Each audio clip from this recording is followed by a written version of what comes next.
Mais um assunto direto BDO.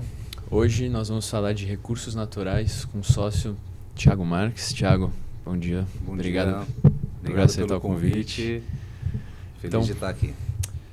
Para a gente começar, no Brasil, como é que você definiria os recursos naturais e como a gente aqui na BDO, como é a nossa visão do setor? Essa é uma pergunta boa, porque as pessoas têm dúvida ainda do que a BDO faz em termos de recursos naturais, né?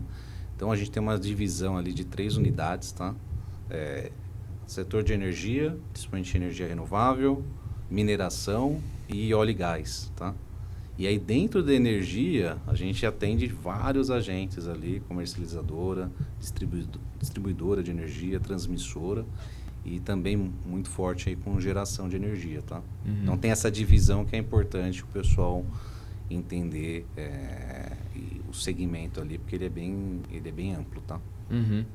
E quando a gente fala de mercado livre de energia, né? Como é que isso afeta principalmente os consumidores? Como funciona? O mercado livre hoje ele está tendo uma movimentação muito grande e relevante para a gente, pessoa física, tá? Então, não sei se todo mundo sabe, mas hoje a gente está num mercado que a gente chama mercado cativo, né? Então, você recebe a continha da energia lá da sua distribuidora, só que você não define quem é o seu fornecedor de energia, né? Uhum. Então, está tendo um movimento importante no Brasil, já começou lá atrás. Então, só grandes indústrias estavam no mercado livre, não é um mercado cativo. Esse mercado livre, ele está cada vez maior e, basicamente, ele define de quem você vai comprar energia. Então, se você quer comprar uma energia de uma solar, o cara grande ele já tem esse acesso, né? E aí, o que vem acontecendo, né? Então, grandes consumidores já estão no mercado livre. Em 2014, os consumidores de o que a gente chama de grupo A, que ele está numa alta tensão ainda, mas ele consome um pouquinho menos. A gente está falando de 500 kW. Ele conseguiu acessar esse mercado, então ele define de quem que ele vai comprar, como ele vai comprar, como ele vai pagar. Certo. E agora tem uma medida provisória aí que tá uma discussão, né? Para os últimos entrantes aí do mercado, que seriam o pessoal do grupo B, de baixa tensão, entrar no mercado. Então, a gente está falando de comércio, serviço, da padaria, né? E em 2028, finalmente chega nós, população, né? E a gente imagina, você pelo aplicativo, você vai poder decidir de quem que você vai comprar, qual o preço de energia que você vai pagar, né? Então, esse é um evento importante. E principalmente está falando mais ou menos, tá? 90 milhões de pessoas migrando do mercado cativo para o mercado livre. É muita gente. Sim. E essas empresas, como que elas conseguem absorver isso também, né? Imagina, entrar 90 milhões de novos clientes no mercado, né?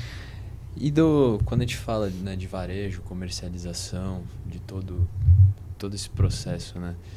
Os principais desafios, um mercado mais tradicional de energia, quais são as diferenças? Você tem hoje, o que você tinha no passado, né? Os grandes consumidores, eles eram o que a gente chama de atacadista, né?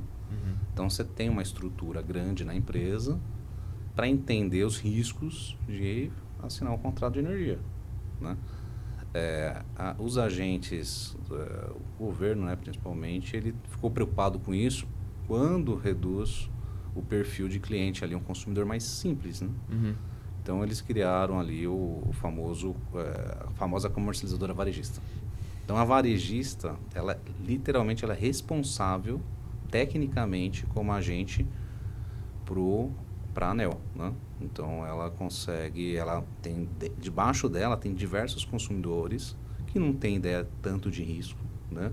E ela tem o papel ali de ser a representante legal desses consumidores, né? Então, a tendência é aumentar isso, né? Então, quando esses consumidores de baixa tensão migrar para o mercado, é o varejista ali que vai blindar, né, esse tipo de contrato aí com os consumidores, né? E quando a gente entra nos desafios do próprio, agora para o próprio setor elétrico, né, brasileiro, quais de estrutura, de tudo que você falou até agora, mas principalmente de urgência, né? Quais que vão ser as maiores dificuldades a partir de hoje para... Hoje a gente tem um assunto muito em pauta, né? E com bastante discussões no mercado, que é a questão do curtailment, né? Então, para quem não está familiarizado com isso, né? Basicamente, hoje você tem, no passado foi incentivado geração de energia solar, principalmente solar, né? Também tem eólica, outros tipos de energia. Teve muito incentivo. E hoje tem um excesso de energia no sistema, né? E é uma loucura isso, porque em alguns momentos você tem que utilizar fontes de energias mais caras, como fóssil, mas ao mesmo tempo o Brasil tem muita geração de energia e tem alguns... E aí por que a raiz do problema ali é: você gera muita energia, mas você não tem linha de transmissão para escoar. Então esse é um problema sério que o Brasil tem. E a energia solar é uma energia intermitente, né? Então ela tem um período de geração de energia, que não necessariamente é o momento que a gente mais consome energia, né? Então 7 da noite você não tem mais geração solar, né? E isso gera fica um pouco descompassado isso no sistema, né? Esse é um problema. Assim, eu diria que esse é o maior problema hoje, o escoamento de linha de transmissão. Um outro também que tem um pouco de relação é, já que a gente tem potencial tanto para gerar energia, por que a gente não estoca essa energia, que é o storage, né? Então é o armazenamento de energia, que é algo que a gente ainda não tem uma legislação clara, como que isso vai, quem vai pagar por isso, né? Então, assim, resolvendo linha de transmissão e resolvendo esse excedente de energia que a gente literalmente desperdiça, joga fora, Sim. A gente pode armazenar isso. O Brasil, assim, avança muito nesses problemas regulatórios e do setor elétrico. E quando a gente fala, a gente vai falando da parte estrutural de fornecimento, né? Mas para o consumidor, para o cidadão brasileiro comum, assim, quando a gente entra... Você falou que 90 milhões de pessoas vão chegar aí até... 90 milhões de consumidores aí. O quão viável, assim, tipo... as dificuldades de instalação, de fornecimento, às vezes até a própria adoção, né, das pessoas a essas práticas de energia mais renovável. Acho que o desafio para o consumidor, para esse mercado, vai ser o seguinte. E a gente tem alguns casos, por exemplo, na Inglaterra, já rompeu essa barreira de mercado regulado para o mercado livre. Então, o cidadão comum, ele tem a opção de comprar energia no mercado livre, garantir quem é o fornecedor dele, se ele quer ter uma pegada sustentável, ele compra energia de geradores sustentáveis, legal. Uma boa parte da população não migrou. Para ela é mais cômoda que ainda o distribuidor, né, a distribuidora de energia, faça esse papel de comprar energia. Então, a gente tem aqui um desafio de educar o cidadão. Imagina lá, o seu pai, meu pai, né? Tendo agora um desafio de definir com quem que ele vai comprar energia, né? E por quê, e qual o período do contrato, né? Então, você tem os agentes do mercado vai ter que educar a população para eles entenderem que isso faz sentido. Você consegue ser mais competitivo de preço.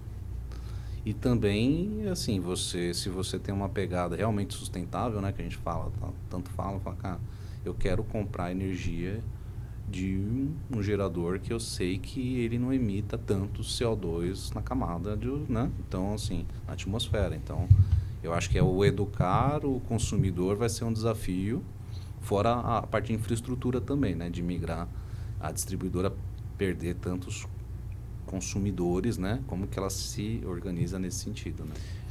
E em relação a essa mudança, está mais próximo do que a gente pensa, né? Mas quando a gente pensa nas mudanças que vão ter, principalmente para o meio ambiente, assim, quão significativas elas vão ser? Quanto que vai mudar? Assim, nesse perfil não altera o que a gente... O Brasil hoje ele tem até o pessoal, quando a gente fala lá fora, né, como que é a estrutura de matriz energética no Brasil, a gente já é sustentável. Então, quando a gente compara Brasil com outros países assim da Europa e de outros lugares, o Brasil está muito à frente já. Sei lá, eu diria que aproximadamente, tá? 85% da nossa matriz elétrica vem de fontes renováveis. Assim, totalmente acima de outros países, né? A hidrelétrica, solar, eólica, né? Biometano agora, então até colocando isso, então, e o Brasil continua incentivando, né? Então, agora, não mudando de assunto, mas os agentes de gás, né? Tanto importador como gerador, né? Eles agora são obrigados a comprar gás de fonte de biogás, né? Assim, é o tal do biometano. Então, hoje no Brasil você tem muito aterro sanitário, né? Esse aterro, ele naturalmente, depois de 2 anos, ele começa a gerar gás, né? Porque tem uma questão química ali, né? Esse gás no passado, ele era...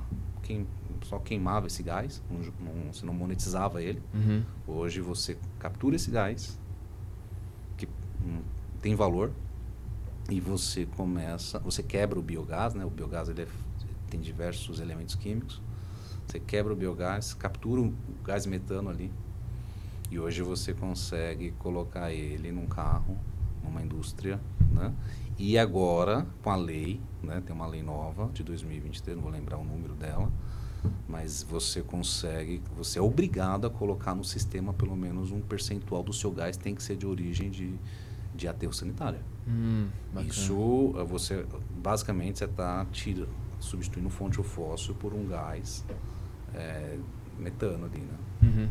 Em países que são mais industrializados que o Brasil, quando a gente vai pegar certos países na Europa, próprios Estados Unidos, né, que tem fábricas que são gigantescas, né? Aqui a gente também tem. Sim, sim. Mas lá fora, quando um outro nível, né, é possível fazer 100% de uma energia mais renovável, ou existe uma relutância por parte de custo, viabilidade? Vai de acordo com cada país. O que a gente vê, assim, a Europa, ela pensa muito mais em sustentabilidade. Não é minha praia 100% ali, né? Mais de energia.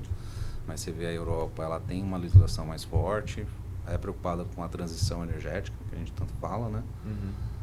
Agora, 2 potências grandes, que são os mais poluentes, os Estados Unidos e a China, não é tão forte isso, né? Então, você vê isso. O Brasil, naturalmente, ele já é sustentável, né? Uma coisa que o pessoal tem dúvidas, às vezes, né? Porque você tem uma coisa que é a matriz elétrica, então a matriz elétrica é 85%.